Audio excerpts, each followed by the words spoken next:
Hi everyone, and welcome to this week's Tech Tip. My name is Hannah. I'm a software specialist here at Strucsoft Solutions, Great Tech Group. We've received this question several times, so I thought it might be a good idea to cover how do I create the correct CNC in Onyx for my machine. So the answer actually starts in the Revit environment. So I'm here in Revit. I have MWF Advanced Metal, and I've already switched to the wall module because I will be uploading this panel shortly and walking you through how I would create the correct CNC output for this panel specifically for my machine. So I've created this wall and I've already created my panel. The first thing you have to do is model your panel correctly in MWF. Because MWF and Onyx work hand in hand, MWF is meant to model your panel, and then in Onyx you can make CNC related changes, but not changes that are related to your actual panel. So you do have to model it correctly in MWF. The next thing I would like to highlight is that you do have to use the correct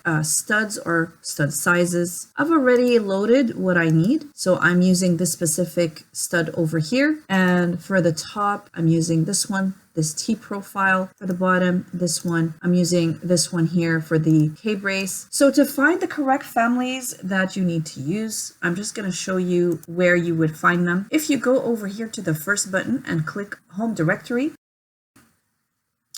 this will open up. This file is located in a specific location in your PC, local C, Program Data, Strucsoft Solutions. I'm using Revit 2023. Walls, framing components, I'm using Imperial for today, and we're looking at MWF standard families. I'm using standard families for today, which are this specific SRFA. So this is a Revit family, and I'm also using this one here, which is a T profile. This is the RFA, and you'll notice that these two files have a TXT file that has the same name. The other file that I want to show you, if you click on Imperial and just go one step up, you'll go to another folder, which is related to manufacturers. Here you'll find families that are related to specific manufacturers and machinery. So if you're using a Howick machine, you could use any one of these families. I'm going to minimize this for now. And the way you would insert these families is by simply going to Insert, Load Family, and you would load this family just like any other Revit family. In this panel, if I select this panel, go to Properties, you can assign a stud horizontal, vertical, bottom, and top just by clicking here on this arrow and selecting the correct family. Don't forget to make sure that your opening framing has the correct framing condition that you want to use. If you're simply using openings, just make sure that you have the correct families here in header, type, sill, jack, and etc. If you're using a marker, please make sure inside the marker manager that you have the correct families assigned in your markers.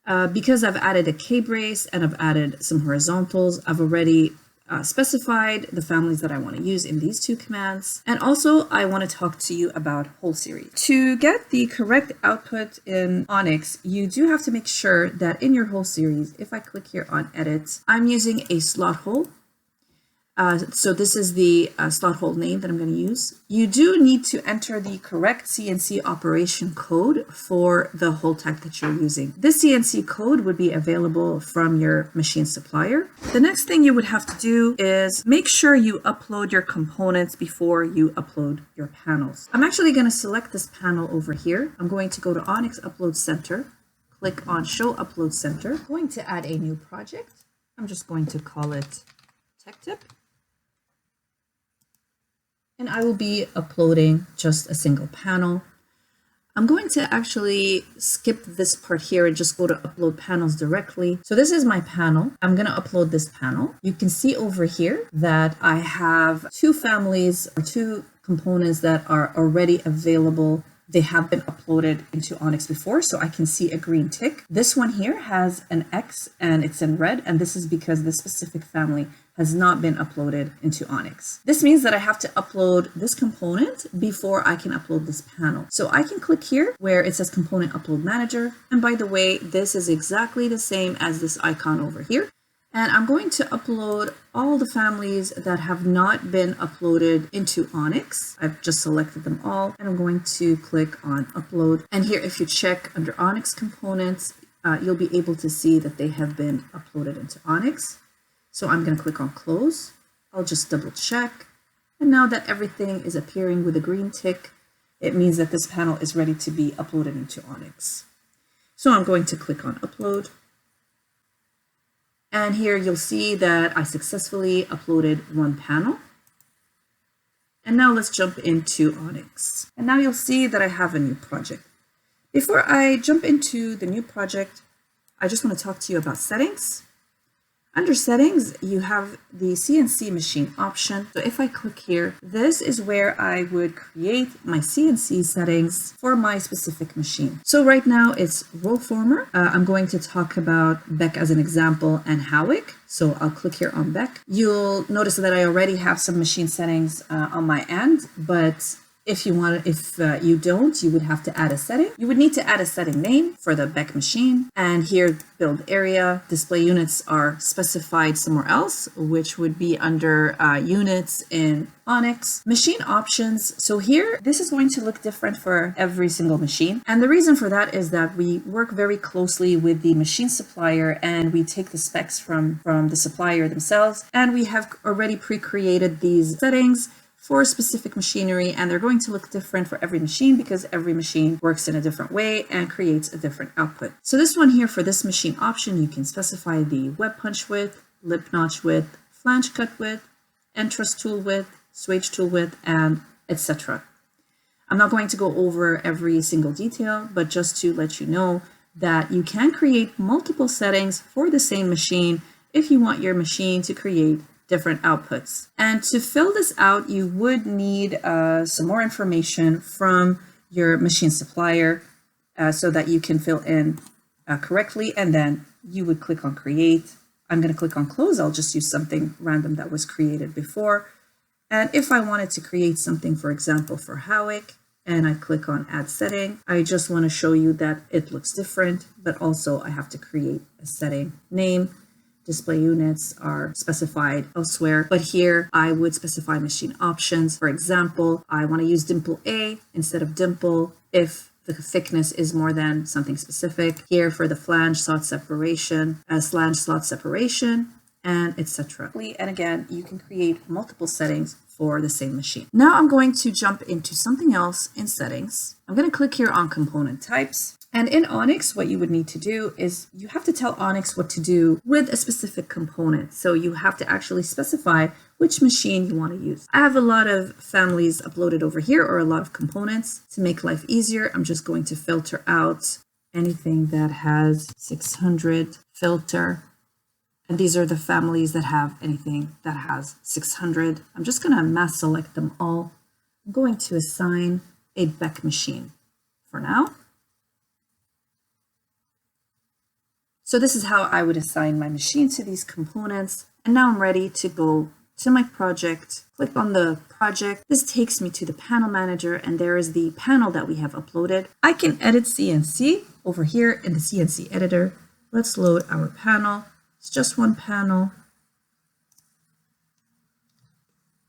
So this is our panel.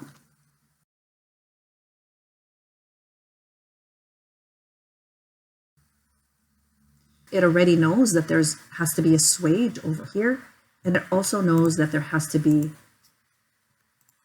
this truss cut over here. This is not something that I created with MWF. This is something that was created by my machine settings. If I click on code viewer, this is the code for the Beck machine. This is how the output is expected to look. And if I go back after making any changes, like for example, I wanted to move a specific hole, or I wanted to change a specific hole type, a specific dimple, I can change that here. And now when I go back to Panel Manager, I can create the correct CNC output just by clicking or selecting the panel, clicking on Download CNC. I'm going to find a file in a specific location. And it's going to be a TXT file for the Beck machine. And I'm going to just double click So for a Beck machine, I have a TXT file. This is how it's going to look.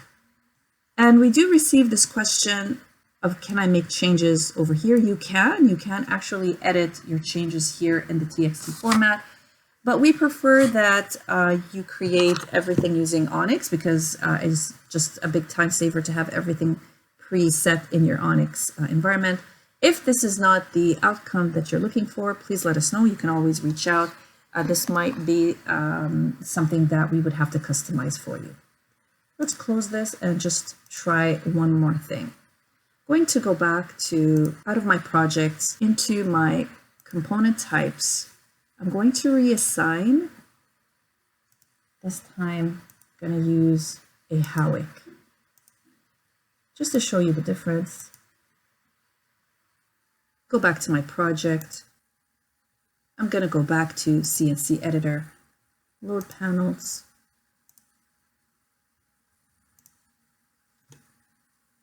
You'll notice that it's going to look different.